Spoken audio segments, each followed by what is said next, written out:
to a place where you belong. Give you strength to carry on. Open your heart, set your mind at ease. Live your life and you'll be free. We're gonna rise, rise, rise. Keep on rising, rise, rise, rise. Keep on rising,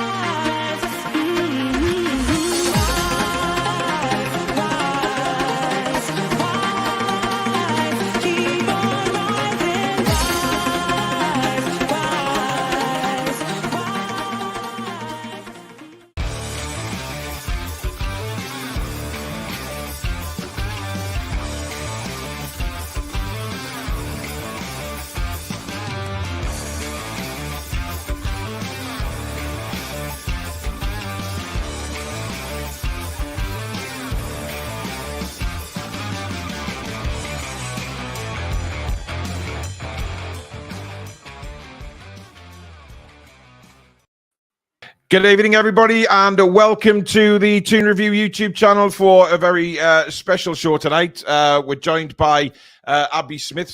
She's waiting in the green room. She's just logged on a little bit late. I don't know whether she had technical problems, but we'll bring her on in just a second. She's written a fantastic book, which is coming out, I believe, on Monday. So she's going to chat about that, which is about the Champions League and the rise and everything. So it's a very, very special show. And of course, once we've spoken to Abi, me and Billy will then go on to talk about Mr. Tuchel and the reaction across the nation regarding Tuchel's appointment. Where does Billy stand? Where do I stand? What is going on with the media, etc. So we are very much looking forward to the show. But if you do enjoy tonight's show, as usual, hit the thumbs up button, guys. And if you're new to the channel, like what you see, please do subscribe. We're very close now to 33,000 subscribers. So with your help, we can get there sooner rather than later. And of course, you can start support the channel in two ways. First of all, by membership, which is the join button just underneath us. And of course, super chats, which is the $sign underneath the live comments. And of course, that also gets your comment guaranteed to be read out on the show. Good evening, Mr. Billy Bob. Good evening, and good evening to all those out there in viewerland. And I guess a lot of viewers tonight will be anticipating a little bit of excitement as to how you're going to describe your opinions on the Tuchel appointment. But before all that, we, as I say, have a very special guest tonight. And it's none other than the author Abi Smith. Good evening, Abi. Hi, I'm so sorry. Your special guest did have technical problems. I'm so sorry about that. That's all right. Don't worry. It's fine. Now, obviously, we brought you on to promote this book because it looks fantastic. It's coming out on Monday. Thank you. And it's all about the renaissance of Newcastle, getting into the Champions League from the fans' point of view, from the players. Yeah. How did that all come about? My son primarily. So it is very much set on those sort of the 2 years or the ascent, as it were, of Newcastle over the sort of past 2 decades. But my son Henry has become a Newcastle fan. My husband is a Newcastle fan. My father-in-law is a Newcastle fan, so it's sort of a very personal account as well. It looks really good. I love it. Thank you for plugging that. It looks really good. That's on all right. screen. Yeah. It's as well as charting the rise. It charts the rise of the club, but through my son's eyes as well. So very new to the club, and from a fan's perspective, and that's really important because you're nothing without the authentic voice of the fans. So I spoke to loads of people to help me with this book. But primarily, it's come from a very personal point of view as well. Now, obviously, you mentioned there the strength of the Newcastle fan base. When you went to sort of speak to the fans, were a lot of them willing to come forward and speak about the passion that they have for the football club? Was it quite easy getting the fans' perspective on things?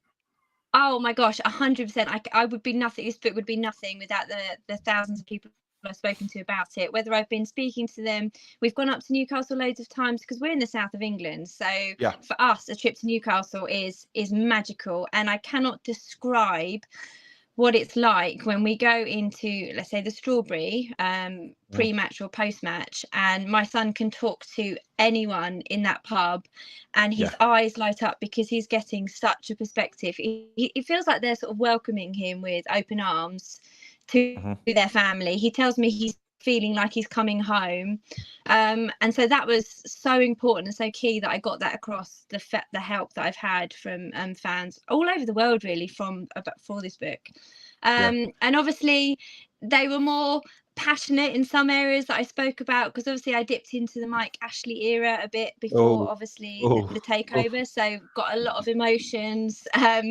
from that time, but it was so interesting because I talked to people of all ages for this book as well, and who all had different opinions, but the biggest thing that came across was that this is a team that has so much passion and so much hope and so much drive, and it was so exciting to be a small part of it and then see it through my son's eyes as well. I mean, obviously you mentioned the Mike Ashley era there, and how demoralizing that is for a lot. That's all right, but I mean, Billy and I will never forget that era, because we grew up watching Newcastle well before that, and obviously we've seen the good times and bad times before Mike Ashley, and then of course what happened afterwards.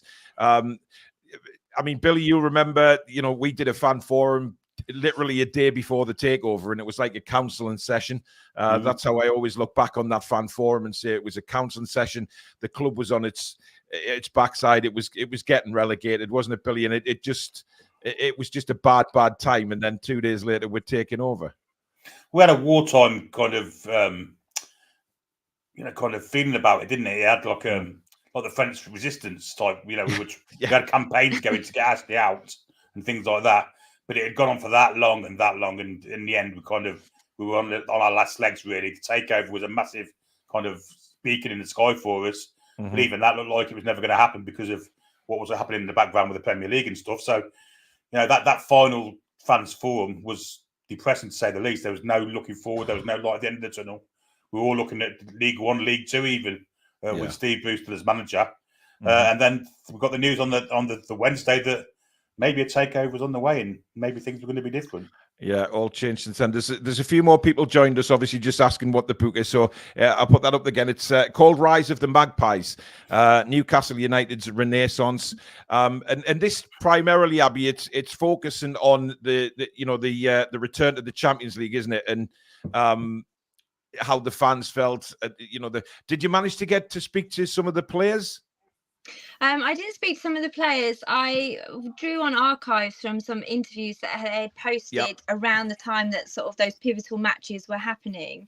I spoke to Simon Francis, who former Bournemouth captain, who I wanted to get a bit of an insight with Eddie Howe. So I had a great chat with him, and he gave me sort of insights when Eddie Howe's name was first being touted, how people were feeling about him. My father-in-law was like, I wasn't really excited by that name, initially.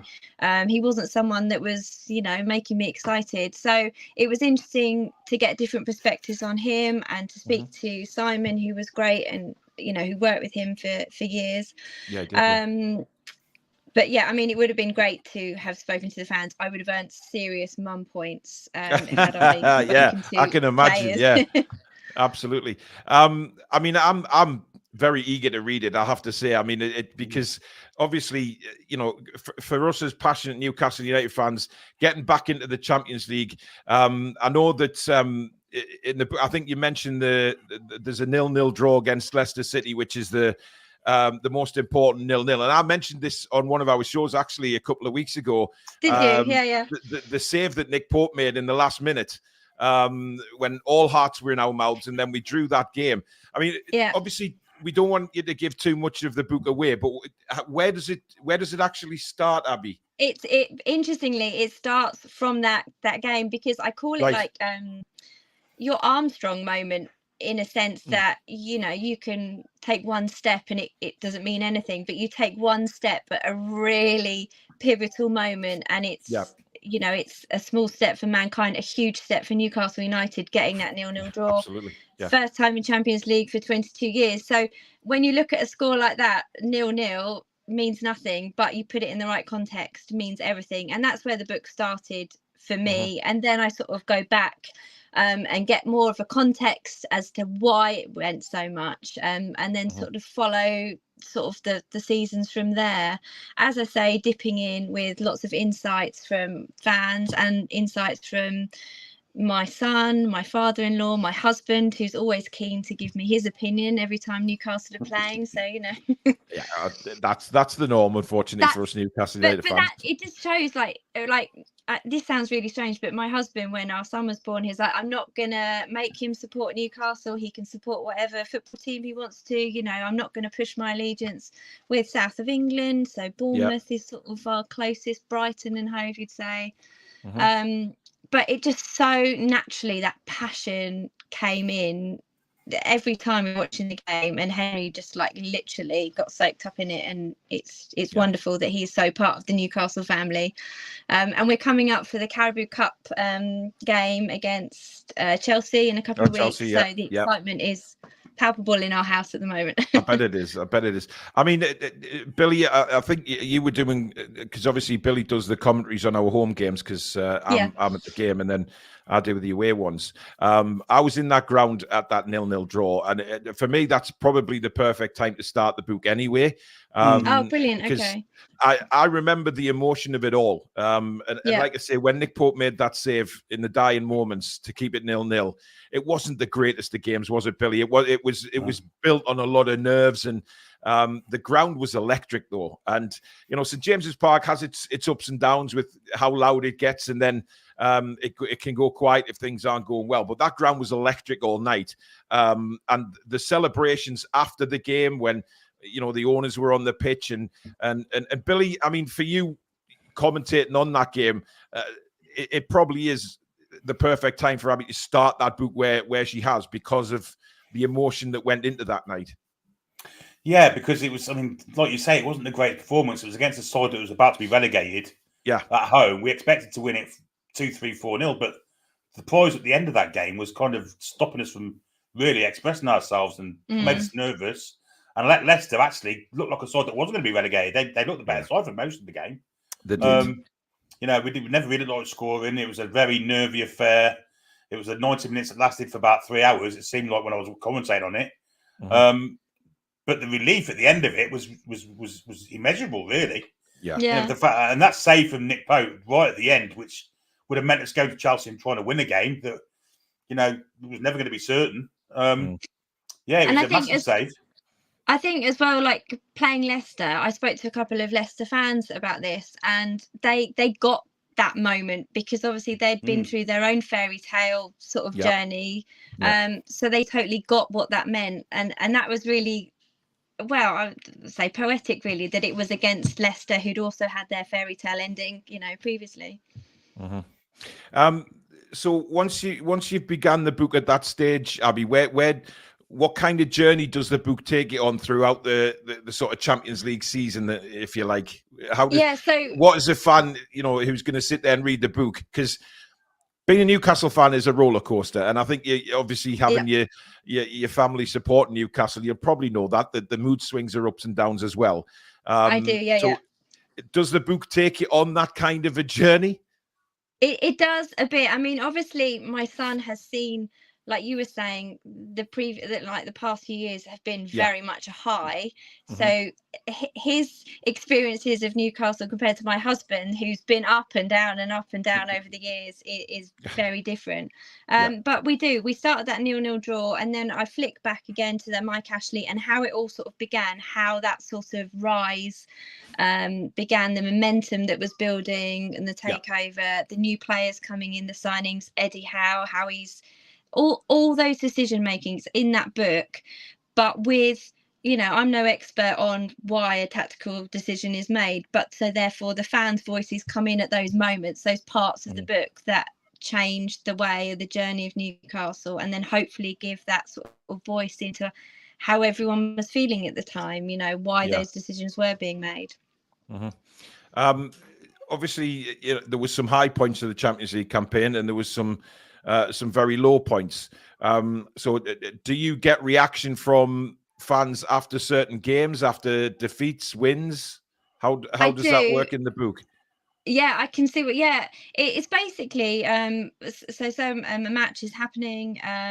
I will then make sure there is a lot of feedback from fans over what that sort of result meant, whether it was a win or a loss, because that all plays a part on the journey. So I'm trying to pick out the matches that did shape the course of that journey, and to where we are today, really, with the team.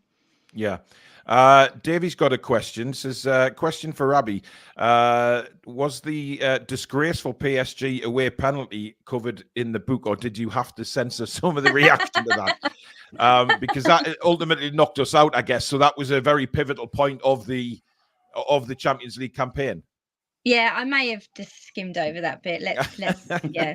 That's the great thing about when you're writing book, you can really sort of pick and choose what you want to go in.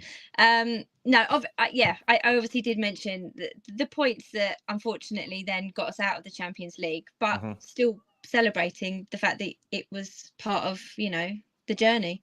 Yeah. I mean, the journey for us as fans, Billy, was memorable. Despite the fact we didn't get out the group, we should have got out the group, of course. I always remember that the game against Milan when Miggy decided not to tap it in with his right foot and let it come across his body, and funny enough, try and score with his left, and then, of course, it was tackled. And you just think, had that gone in, had the penalty not been given in Paris, but. After that, Abi, where does the book then take you? So we're very much up to date with the book. I finished. Right.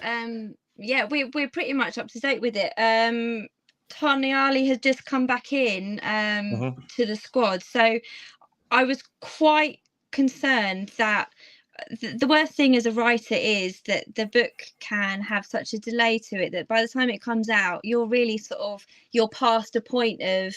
I mean, fans hopefully will buy the book anyway, in the sense that it is, sort of focusing on like a really important time of the team. But equally, you don't want it to be so far behind historically that you're not up to date, you're not keeping abreast of things. So we're right up to date, hopefully, to the start of this season.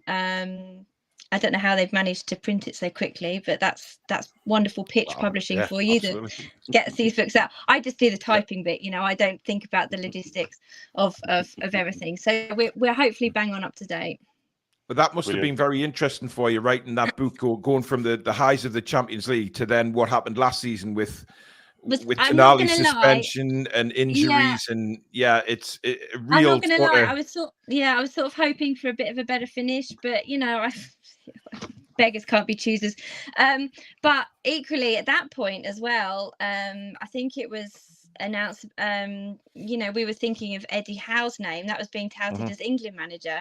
So I was really conscious of how quickly does the decision been made about England manager? Well, as it turns out, only just very, very recently. So I'm glad the book didn't hold off until like today. But that would have been an interesting finish, wouldn't it? If the last chapter was all about Eddie Howe going to England, but wouldn't it just? Yeah. But I mean, how did you how does the book handle the Tonali situation? Do you go much into that, Abi, or is it very much just because that I guess that kind of focuses on sort of the addiction and things like that, and it's not really what this book's about, I guess. It really isn't. I mean, interestingly, there are some points where I do speak to some sports psychologists about. There was a bit of a section when Newcastle were losing so many games, and that mentality and what that means to players and how you can draw that out of players. So that I sort of wanted to touch on that aspect a bit of it with Tony Ali and the whole betting thing. I didn't draw on it much apart from Eddie Howe's quotes and what he said publicly about it, the club support, and then again speaking to a few fans around that time, because addiction is very personal, and unless it's been spoken about in the right way, I didn't feel like an authentic voice to be able to bring that out. But you get that. Yeah, absolutely. As for the fans, I mean, looking at last season, how would did you find the fans different towards Eddie Howe than you did the season before when you'd spoken to them? Not especially, if I'm honest. No, I don't really think so. Yeah. I mean, my sons worship the ground Eddie Howe walks on, and I think that's really interesting from their perspective. So they're 11 and 9. So for them, grassroots football is all about respect and playing fairly.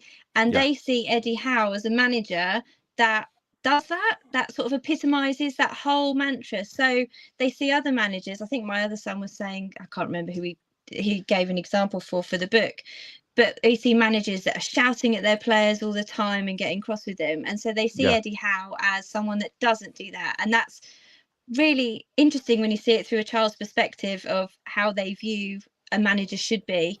And certainly from the fans that I spoke to the book, there was no great change, sort of tide change in opinion on him. Interesting.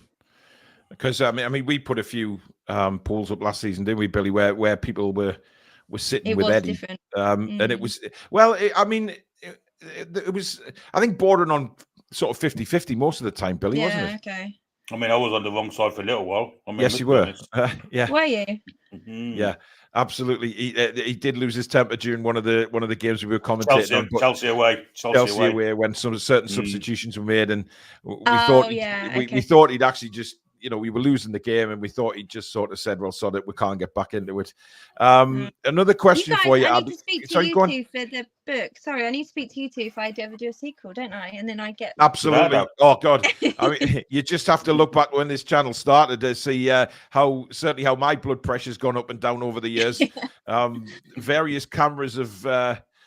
been thrown across the room and smashed, and oh dear God, it was especially under Steve Bruce. Those times were dark days, to be honest. My father-in-law, he would mention Steve Bruce a lot about there was quite a lot of fans I spoke to around that time that were eager to share their dislike for him, as it were. I'm sure there was, yeah. I don't think they'd be slow in coming forward. No. There's another question, Abby, saying, did Abby like or support a team before she saw sense and married a mag? So no, my husband and I got together when we were really young. We were at school, and I remember when I first found out that he supported Newcastle, I couldn't understand it because I was like, well, it's not like you can go very easily to Newcastle. And I think one season, because I was such an amazing girlfriend, and I'm hoping he's listening so remembers this, I cut out of the newspaper the Premiership table when Newcastle had played like one game and were top of the table, and so I framed it for him. So because they'd never been number one or something, and I knew how excited he'd be for this point. Played one game but were number one. I even bought a share in Newcastle as well, like. I'm sure there was a website I went on and I bought a share. So I'm technically like in charge, I think. Actually, they did do things back then. But at least you can't accuse him of being a glory supporter. I mean, he could have turned around and said, oh, I'm supporting Manchester United or someone like that, or Manchester City when they got rich. No, well, his dad, my father-in-law, my father-in-law's mum was born in Jarrow, and her father came down south on the Jarrow March that they did, the protest march. So that's why, we've got geography that separates us, but there's such a strong connection personally and emotionally with the club. It's strange because there's a lot of people live down south, but they do have connections to the northeast, especially Newcastle. I don't think anybody admits to having connections to Sunderland because that just would be wrong in every stretch of imagination. So I understand that. But finally, Abby, the book, it's coming out on Monday. Where can people get it? You can buy it straight from Pitch Publishing website. You can buy it on Amazon. You can pre-order it on Amazon. I'm pretty sure I've been told it's available in most good bookstores. Well, the best bookstores should stock this book because otherwise they're not worth going into. Very true. Very true. Yeah, I'm just grateful literally for everyone who I've spoken to help me write this book. It means a lot. It means a lot to the family. It means a lot to my sons. And as I say, we're thrilled to be part of the Newcastle Toon Army, really. Well, I'm sure it's going to do very well. We'll promote it and keep promoting it. Thank you. Obviously, hopefully we'll get a couple of copies anyway, and we'll give them away to our members as well. So we will promote the book as much as we possibly can and hopefully get it out there. Have you been in contact with Newcastle regarding the book, or would you think they'd sell it in the club shop? Well, do you know what? I've already said to Henry, when we go up to Newcastle for the Chelsea game, we'll take a load with us, because I get quite a few copies for writing it. We'll take a few with us, and we might just stand outside the club shop and just, have them on us, or maybe just put a few out and just see. So if anyone's there and sees me and my son or family, that's where we'll be selling the book. But no, I think that might be in talks, but yeah, we'll see. I mean, the back page is an option as well, isn't it, Paul? Yeah, the back page. I don't know whether you're aware of the back page, Abby. It's like a football memorabilia shop, but it's kind of very Newcastle United based. There's one in the Metro Centre. There's still one in the city centre, isn't there? Just down from. There's one just down from the stadium, yeah. So they might be worth getting in touch with as well, Abby. I can send you their details if you'd like me to, because I think they'd probably sell it as well. Because it's a fantastic shop, that, and they do with the clubs as well, but it's mainly based around Newcastle United. So I'll send you their details. Thank you. Yeah. But listen, thank you very much for giving us your time tonight. It sounds like it's going to be a fantastic read, and I think a lot of our viewers have already put in the chat that they're looking forward to reading it. So it'll bring back some very, very good memories of the Champions League, that's for certain, and memories again that certainly with us will last forever. So thank you very much for joining us, Abby, and best of luck with the book. I'm sure it's going to be a big hit. Thank you very much for having me. Thanks, guys. No problem. You take care, Abby. Bye. Good night. So there you go. That was Abi Smith, and again, that is the book, Rise of the Magpies, Newcastle United's Renaissance, starting really from the Leicester City draw, and then, of course, moving into the season of the Champions League, etc., where things just really, it was an unbelievable season. Peter Garthwaite, thank you for your super chat. He says, I think there'll be more pressure on Eddie Howe, as there is no England job to hide behind if things go wrong. Would love to get Pep if he leaves City. Let's move on, shall we? Obviously, we'll promote Abby's book again. When it's released on Monday, and let you know where everybody can get a copy of it.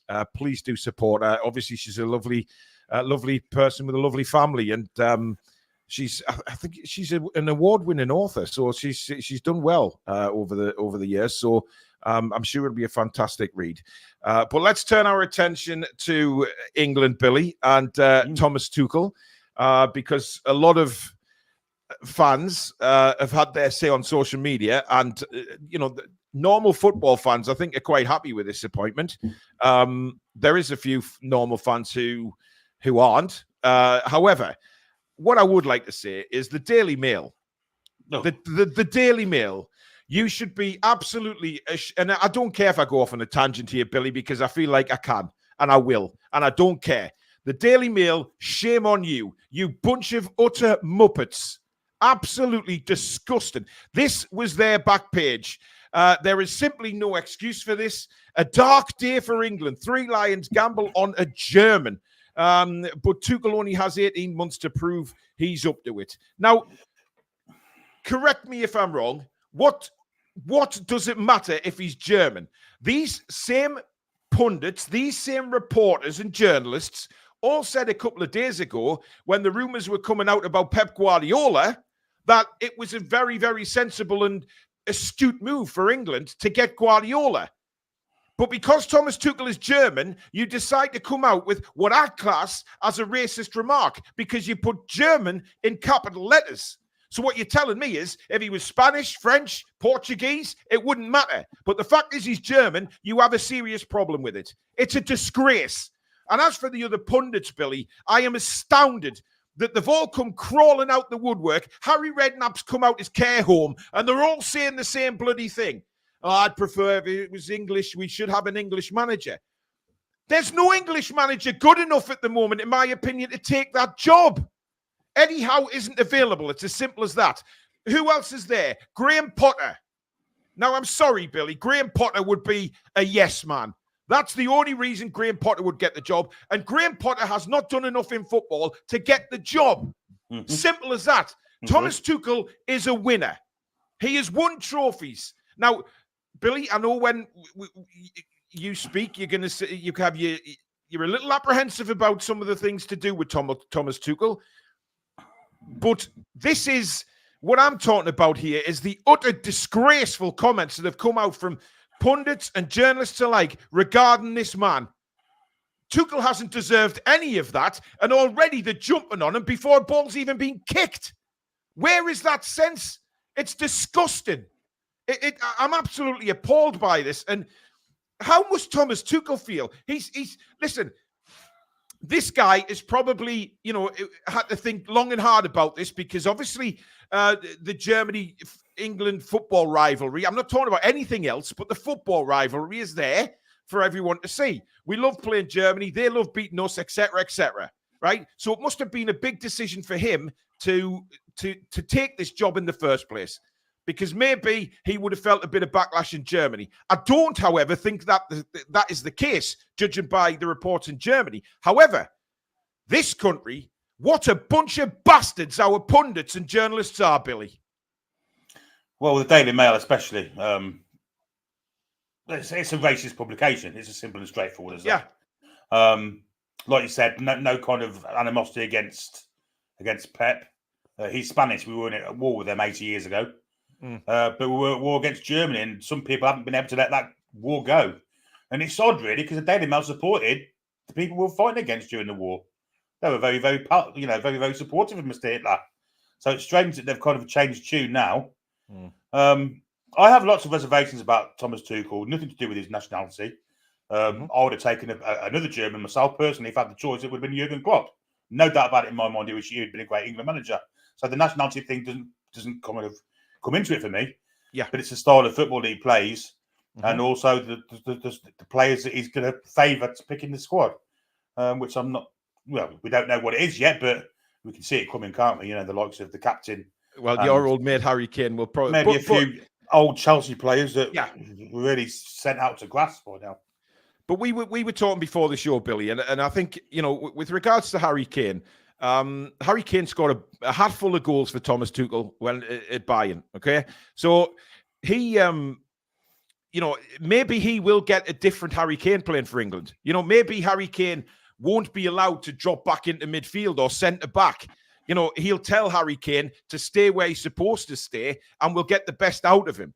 I know where you're going with the tactics, but I think nothing can be worse than what we've seen under Southgate and certainly under Carsley, Billy. It's got to be better. And I think he's won about 14 major trophies, this guy. And the press conference today, he came across brilliantly, in my opinion, absolutely brilliantly. And he's really, really focused on winning things. And these peasants in the media and the punditry world, I bet they're saying something different if we win a Euros or a World Cup in a couple of years' time. Thinking, he's the biggest thing since sliced bread, because they've all been to look very stupid. Of course they will. Of course they will. And the one thing you can say about Thomas Tuchel is there will be system and structure within his side. Yeah, we kind of haven't seen. It's been very much on the back foot. And, it's going to be strong defence through the middle, good stuff. But not most attacking football. I wouldn't imagine if you go back to his Chelsea side, wasn't the greatest side, and he really won it with Frank Lampard's side. However, Frank Lampard had kind of gone AWOL the season after, and he took over and ended up winning the Champions League, which is a remarkable turnaround. He's a very good manager. I just didn't like watching his sides very much. He's a good tournament manager, Billy, and I think that's what stands out. Yeah, Champions League was more suited to tournaments than he is to maybe, when he was managing in the Premier League. But the tournament side, when he took Chelsea to the Champions League win, that's astounding for me, because I think Chelsea were already starting on the sort of downhill slope at that time once Lampard had gone. I think it was an incredible achievement to get to win the Champions League. But you know what? It's for me, it's exciting because it's somebody different who's going to come in with their own ideas and isn't going to be a yes man. It's only an 18-month contract, and I don't tend to disagree with that, because obviously we'll see how he does, and he's been given the World Cup, so let's see how he does in that, and if he doesn't succeed, well, we move on. But I really do think that somebody like Thomas Tuchel, he won't be afraid to go in that dressing room and kick some arse either. And what he won't do is settle for the laziness that we've seen within the England team in recent games. You know, you look back at that game against Greece, Billy, when Trent gave the ball away and he's trotting back, he couldn't give a shit. You know, these players have to be on their game. And I genuinely believe that Tuchel will play the best players in the best positions. And he won't go square pegs in round holes like we've seen before.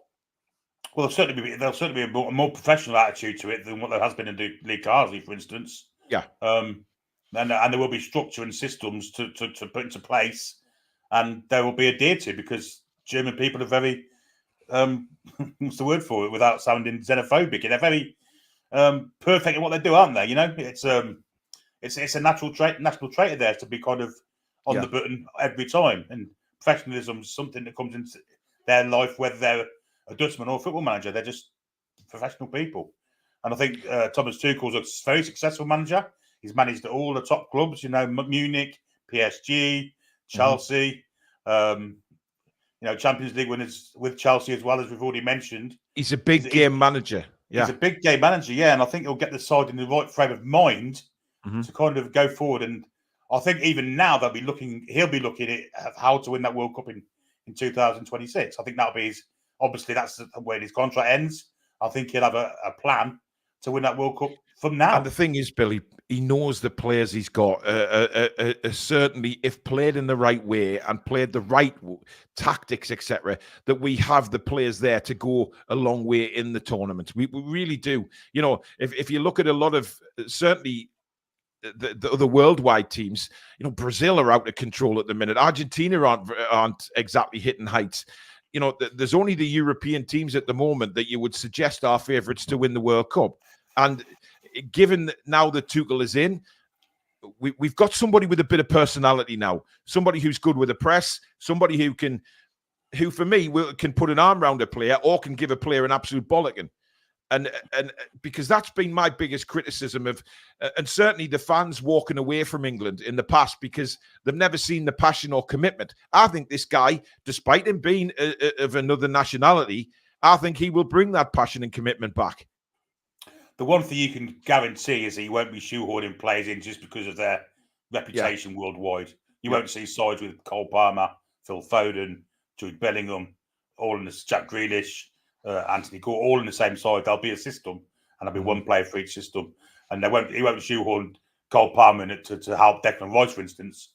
You know, it'll be a very, very regimented side. And what he'll have is a list of players in each position.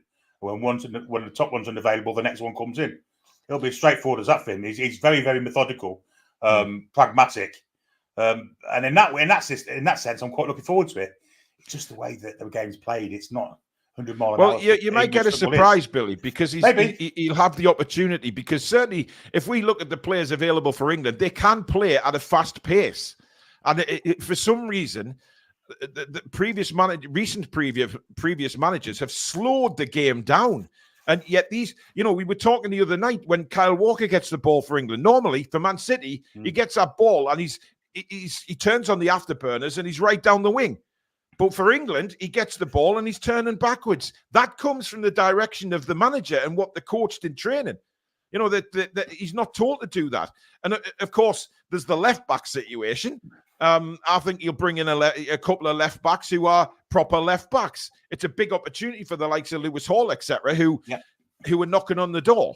And I'm sure Tuchel over the next few weeks, before the next England games are played, I'm sure he's going to be doing a lot of traveling around watching games, because he will have his own mind. He won't be pushed into doing anything by the FA, and I'm sure he's already spoken about that. He'll bring his own team in, and I'm excited. I really am. And I'm sorry, but these cockwombles of pundits and media that do my head in, Billy, because I'm disgusted. And, you know, wheeling Harry Redknapp off his commode out his bloody care home. And then you get players like Dean Ashton.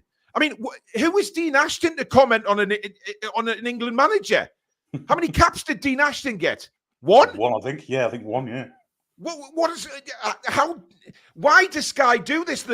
And Scott Minto, what the fuck is Scott Minto doing commenting on the England manager? Ridiculous. Ridiculous. And they're all of the same thing. Well, it should be an English manager. But I don't see what English manager they could have got, Billy, that could do a job. Well, Tuchel is a world-class manager. Yes, absolutely. Of course he is. He is a world-class manager. And I'm kind of hoping that when he comes to England, well, he's obviously he's lived in England, he's managed Chelsea, so he knows what English football's all about. England is the home of football. It's as simple and straightforward as that. England invented the game of football. So I'm hoping he comes in and plays it with English morals, English values, and gives it 100% all of the time. And I think there's a good chance he will do that. And if he does that, then he'll have no bigger fan than I. But you know what it is, Billy, right? Tuchel spoke very highly of England, right? Not just the football team, but the country. And he said he loved his time living here. He loves the way the football is played in this country. He just loves everything about it. And he said, if I can win something for this country, it'll be an honour. And I never thought I'd ever hear any foreign manager say that. So, I'm excited as to where he takes us. Alice's Magpie channel said Man United want Eddie. Take no notice. I brought that up in my news show yesterday and completely poo-pooed it. It's ridiculous. There's other ones going around there saying Spurs are going to want Eddie if Amanda's consortium take over at Spurs. It's all bollocks, man. Just let it be. Mike says apparently 9 others were interviewed, including English ones, since July. I wonder who they were. At least Eddie Howe was off the radar for 18 months. Well, apparently Eddie wasn't one of them. So I'm trying to struggle to see which England managers they actually did interview, Billy. Oh, dear me. Steve Bruce. Well, seriously, though, who were they? I mean, I have no idea. The interesting thing for me as well, Billy, is, the kicking off about a foreign manager in charge of England. The ladies' team have a foreign manager who's done wonderful things for the English team and won the Euros with them and went deep into the World Cup as well. So she doesn't get any flack because I tell you why, she's Swedish. And also, Dutch. An English manager has never won the Premier League. That's true. That is quite true. So they have never won, an English manager never won the Premier League. So you've got to say that at the moment, the better standard of manager is not an English manager. And if we want England to win something, then the FA have the funds and the power to bring in a top manager. Doesn't matter where they're from. If they win something for England, I don't give a damn where they're from, Billy. No, at the end of the day, the English manager's job is the biggest job in world football. And it's all right saying that because I'm English. It's not. It's the biggest job. We're the only kind of major nation that hasn't won it for 50-odd years. It's a ridiculous kind of situation to be in for a country that's a major nation in football in turn. Yeah, as absolutely. I said, the game was born here. It's an English game, and for us not to be challenging for the World Cup on every tournament or European Championships on every tournament is sacrilege, in my opinion. And I think Thomas Tuchel will know this, and I think the whole world knows it. And for someone come in and take that job, it has been a poison chalice in the past, but the rewards are massive for someone who comes in and wins something with England. And I think Thomas Tuchel will probably get some kind of statue if he does do something. Absolutely no doubt about that. Yes, I mean, it just boils my piss, Billy. It really does. And these are supposed to be professional pundits, man. And I mean, look, Thomas says there, England managers should be English. Okay, you put that in the comments, but why? Give us your reasons why the England manager should be English. What difference does it make if he wins something for the country? Tom says if Pochettino had still been available and been appointed, do you think the Mail would have made RG and Falklands references? Absolutely, they would. Of course they would. They would. They're a bunch of racist scumbags. And you can quote me on that because it's right there in black and white.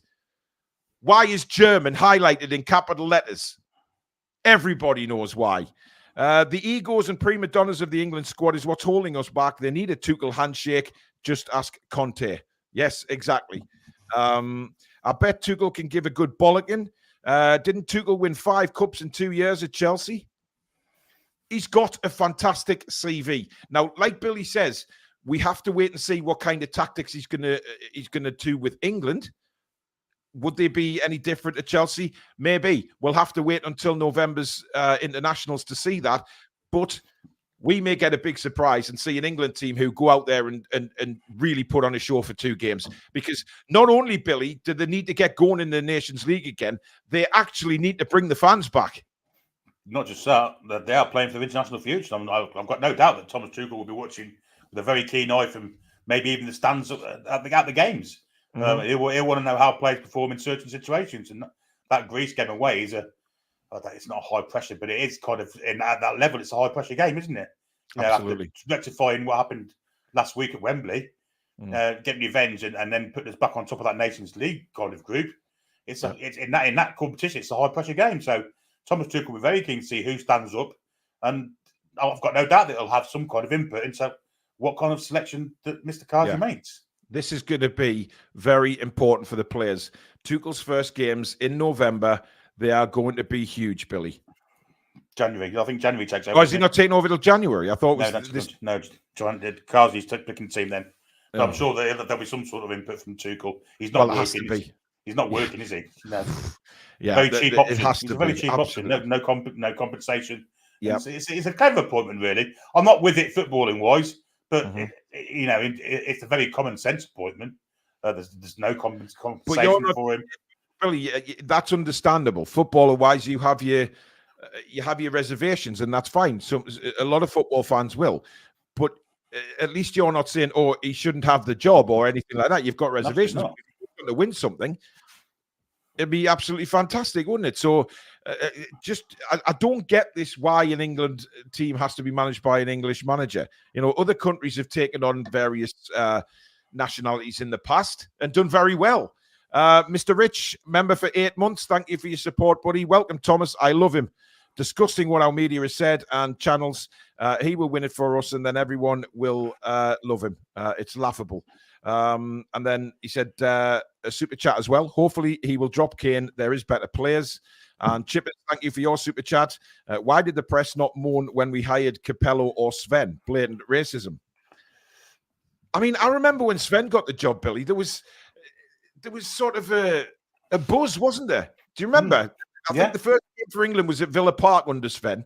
And, you know, the cameras were focused on. There was a huge buzz about him taking over the England team and thinking, right, because that was known as the golden generation. This is an opportunity for England to win something. There was a real buzz. But it's all because he's German.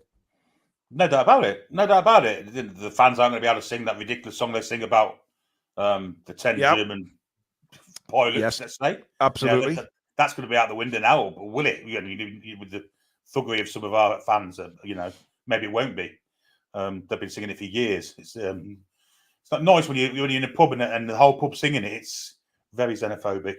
But with Sven, he was a kind of it was a great young thing then. You know, done wonders in Italy with Sampdoria and things like that. So for him to come and play, and people kind of saw him as a real progressive manager to take over this golden generation that, kind of misfired for the last 3 or 4 years before that. He did okay, but I don't think he did enough. I think Thomas Tuchel's got more behind him, CV-wise, than what Sven has. If his style of football isn't as entertaining as Sven's was perceived to have been. But we shall see. I mean, as I say, he may well think, when in Rome, do what the Romans do, and just have England play traditional English way. Yeah. Ollie makes a good point. Did Tuchel manage Lewis Hall at all? Probably not. I think he'd have known him in the academy, Billy. He'd have been in the academy. He'd have known of him. So I don't think he played at all under Tuchel. But obviously, he was at Chelsea when Tuchel was there. Interesting. Would have interviewed Galantis Mason. No. Oh no. Ruffy Benissian says he gave him his first team game. There you go. So there you go. We stand corrected. But I thought that was Graham Potter. No, probably not. Listen, Ruffy Benissian is a very good historian of football, and I am not arguing with that. Yvonne says, Southgate hands in pockets, Sloth Carsley on haunches, afraid to lift his head for TV. Tuchel running down the touchline excitedly. Get in. Johnson Street says, does it really matter? They've got their man, and we still have Howe where he belongs on Tyneside. Relax, Paul. Want and get are two different things for Spurs. The point is it's interesting still. Yeah. Which is why I had my opinion on it in the news show yesterday. I bet they interviewed Rooney, Gerrard, and Lampard. I think you probably won't. You know what? That's not a bad shout. That isn't a bad shout. Jilly says, as long as a manager gets our lads performing and winning, I don't care where he comes from. Very well said. People are just angry because we now have a manager with a personality. Yeah, Potter and Bruce were interviewed. There's some names coming in there. Tuchel is probably better qualified than Eddie, even though he will have the potential to take the job later on in his career.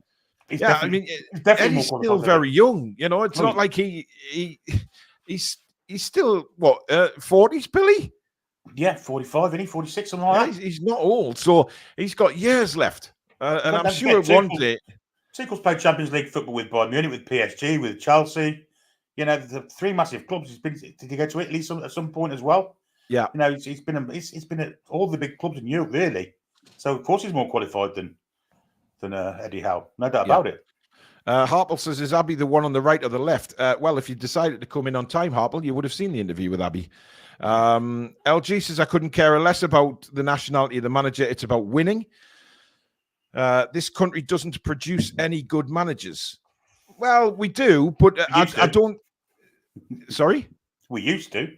Well, we used to, yeah. But the fact that, you know, I mean, people say, look, Fergie was British and Dalglish was British, etc., when they won the Premier Leagues, but there's no English manager won the Premier League, and I think that is a stat that needs to be eradicated. Quite honestly, we need an English manager to win the Premier League, but Tuchel has won all over Europe. He is a proven winner. And, you know, we'll just have to see what the tactics are like. But I tell you what, if he wins things with England, he'll be an absolute hero. And all these absolute, I don't even know what to call them anymore. I've called them cockwombles and peasants and all sorts tonight. Neanderthals, bigots, aren't they? Neanderthals, yes.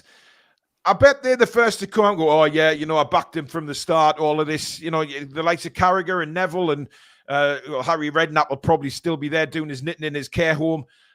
Just, they'll all come out and say, yep, backed him from the start. Knew this was the right appointment because he's a born winner.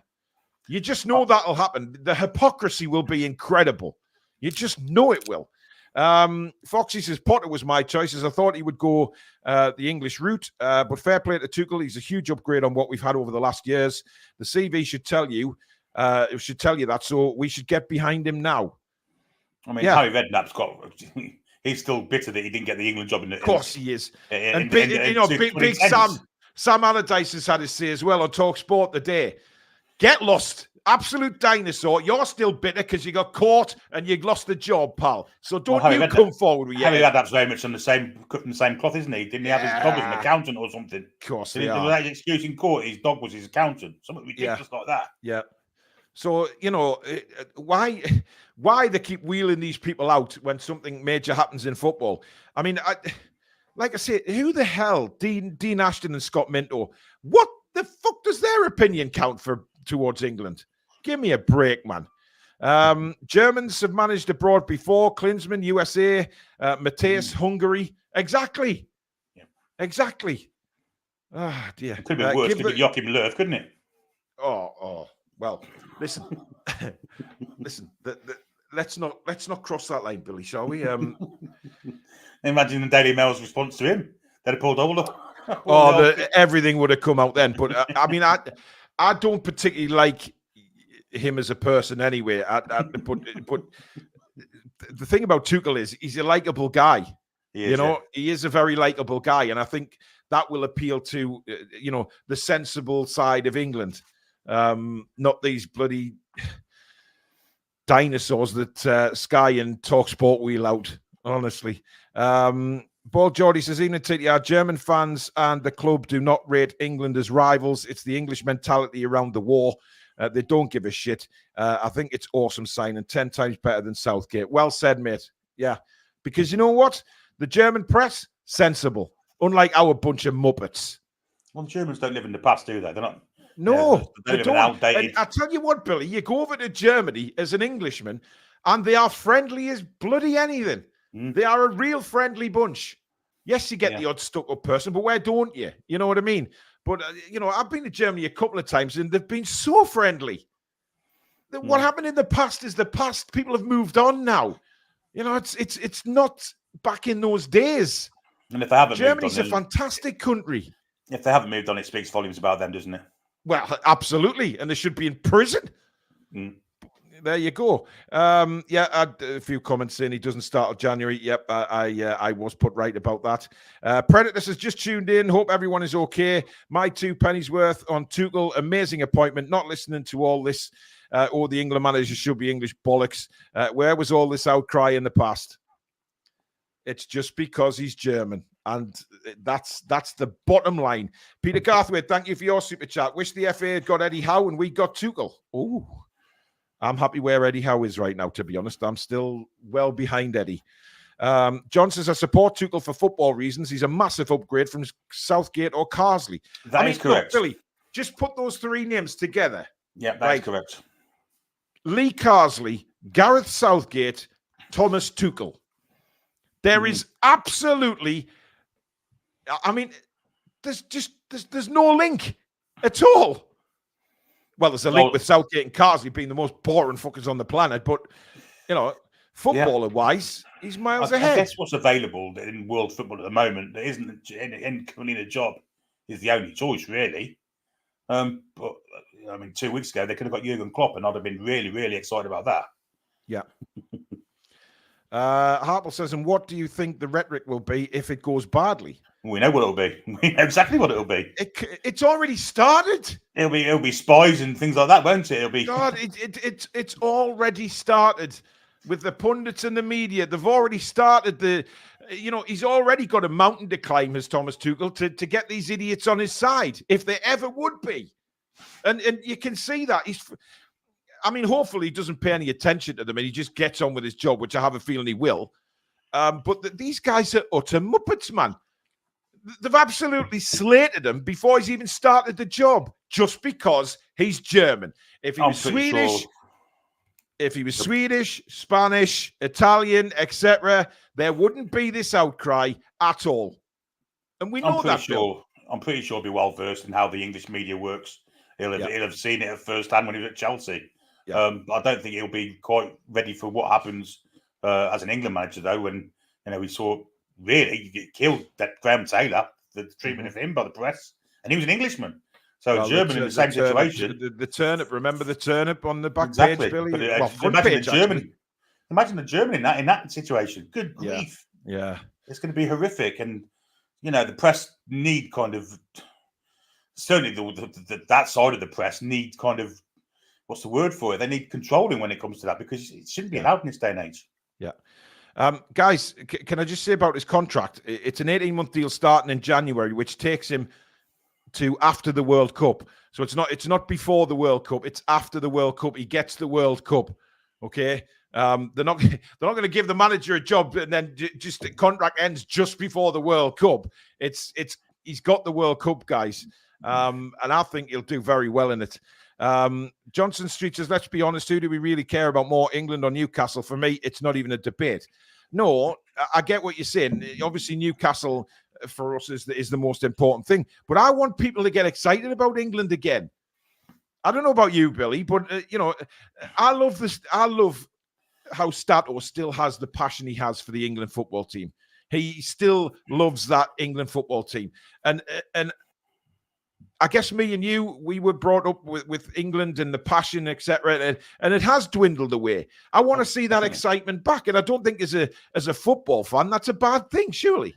Yes, definitely. I mean, during the 90s, there was no more. I used to go every time, every game to Wembley. I've been to the European Championships in Germany in 1988. I was a huge England fan. Used to go all over the place with them. But I've got to say, since the end of Sven and really up until Gareth Southgate and that 2018 World Cup run, I kind of fell off it, and even since then, I fell off it. So yeah, we've seen the highs and not even highs really. We never won anything, but now I think we've got a chance of winning something, and that's despite me having reservations about the style of football he plays. Yeah, but that says a lot for them. That says a lot for the manager, though, Billy, doesn't it? When you've got your reservations, but you're still excited.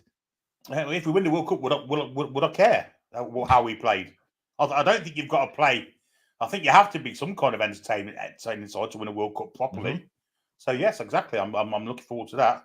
If he can stamp his blueprint all over the side and just professionalism, that's all I'm asking for. If he wins something with England, Billy, he becomes a legend. Whether he's German or not, he becomes a legend. Yeah. Rufiat Benisian says that Lewis Hall's first game was January the 8th, 2022, FA Cup third round match against Chesterfield under Tuchel. So he will know of him. He will know of him. A very strange comment from Sparky Twins. Nice blue t-shirt, Paul. There's a few more than that coming. It's actually Newcastle United t-shirt. What did you mean by that? Well, he's commented a bit more further down. You'll see in a minute.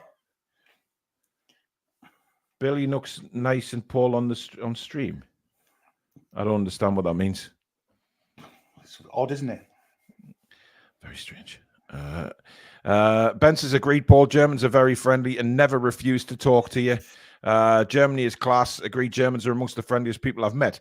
Unless you're fighting for a sunbed. Yes, this is true. This is very true.